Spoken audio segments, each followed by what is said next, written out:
It's Platt, and today we try one royal brew. That's next Platt's Beer of the Week.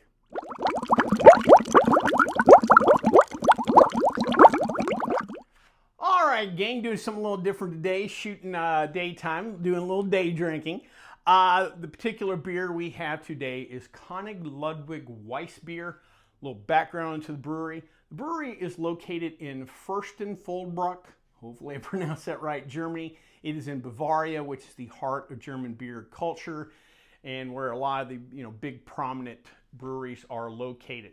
The official slogan for the brewery is Beer of Royal Highness, and you will understand why shortly.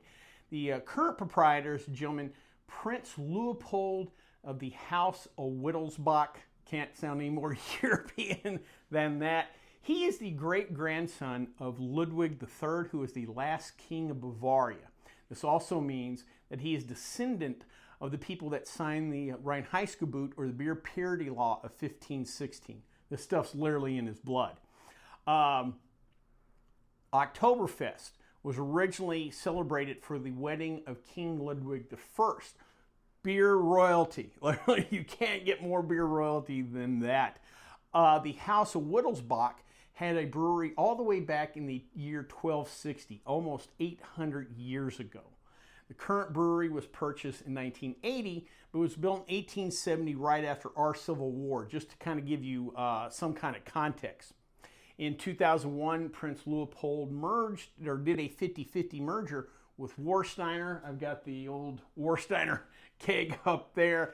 We've reviewed Warsteiner before. Their little story started in 1753, and Antonius Kramer, he was a farmer who was just a home brewer, but began brewing larger and larger batches to where the government finally said, well, hey, we want you to start paying taxes.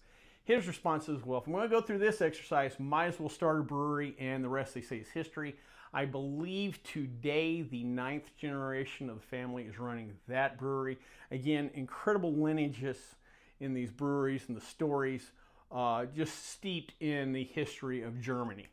Real quick, let's get into their line of beers. Not a massive line of beers, and we'll get into that here in a sec. First is their Dunkel, 5.1% ABV. Dunkel means dark. This is a dark lager. Now, all their beers will fall under the Reinheitsgebot, the Beer Purity Law of 1516. So you're not going to see marshmallow stouts or fruited sour slushies or anything like that. These are going to be pretty straightforward, classic German beer styles. Next is a Dunkelweizen, 5.5% ABV. Weizen means wheat. Dunkel, of course, means dark. This is a dark wheat beer. This is something you'll see in German brews where they may take 2 or 3 styles and just put them together. That's kind of where their creativity is. Again, they're not adding exotic ingredients, but they may combine a beer style like a Dunkel and a Weizen. And so you'll see the verbiage just put together, things like Hellesbock, Weizenbock, Dunkelweizen. You'll see these interchanged. Next is Kaltenberg Royal Lager, 4.1% ABV. This is a Helles style lager. Apparently, Konig and Warsteiner, apparently there's a third line of beer. There's Warsteiner that's brewed at the Warsteiner Brewery. Konig does their brews, and apparently they also do the Kaltenberg line of beers. All their beers also follow the beer purity laws. So again, sticking to the traditional styles. Lastly is Kaltenberg Ritterbock, 9% ABV. This is what they call a Doppelbock. Doppel translates to double. A standard bock's normally 6%, so we're not doubling up to 12, but stronger. You may see Doppel in front of whatever as a double, kind of like the way we might use Imperial, like an Imperial IPA, Imperial Stout. Think a Doppel, kind of like that. Well, as far as the rest of the beers, again, smaller line, classic kind of German style beers, lager beers. Again, nothing too crazy. Well, before we try this particular beer, though, let's check out the stats.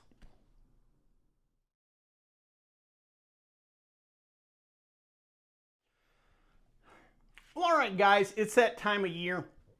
Every summer, I kind of do like a public service announcement for the Great American Beer Fest, which is coming up October 10th through the 12th, Denver, Colorado, at the Convention Center. If you are a beer dork, this is a bucket list thing. You need to go. You just cannot imagine how big this thing is. It's the largest beer fest in America. Over 500 breweries, over 2,000 beers on tap, over 40,000 attendees, so it's just beer nerd heaven. I believe last year for the beer competition, they had over 9,000 submissions in 263 different categories. It is mind-numbing. Denver is a fun town if you've never been. The convention area is downtown. Cool town, plenty of cool little breweries in that downtown area. You're not too far from the Rockies ballpark and where the Nuggets and Avs play. Fun little town. I don't know what the tickets are. I remember them being fairly reasonable. You will literally get your money's worth the first hour there just drinking. They have a culinary aspect now, so if you want to spend a little extra, besides good food, you'll get some good beer. Besides good beer, you'll get some good food too. But definitely check it out. Great American Beer Fest. I went years ago. I'm dying to get back. It's a good time. I believe when this video is released, tickets should already be on sale. So check that out. Well, enough about that. Let's drink some beer.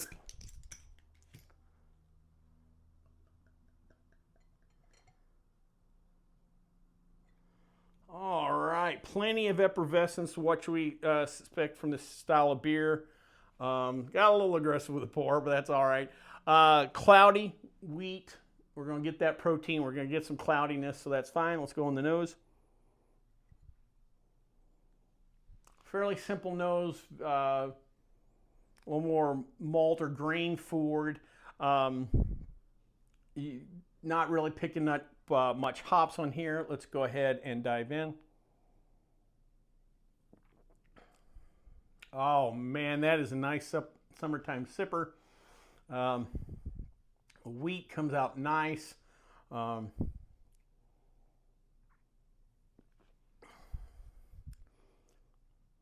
Yeah, there's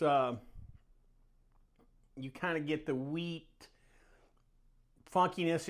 You know, this is not like a Belgian wit where, you know, coriander and lemon peel and stuff like that in there, but you do get some funky flavors, I'm going to presume, off the yeast.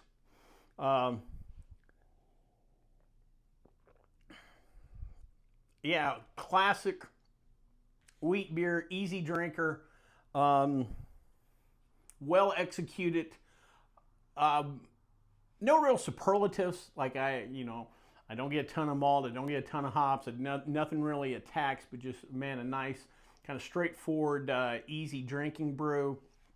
I don't know, like some people like to throw like a lemon wedge or orange peel or orange wedge or something like that. I would not go that route with this beer. This is good as is, just nicely executed.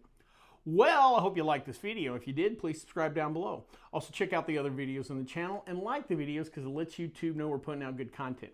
If you have any questions, comments, concerns, or beers that you'd like me to try, please leave me in the comment section, or you can always contact me on the Twitter page. And until next time, bottoms up.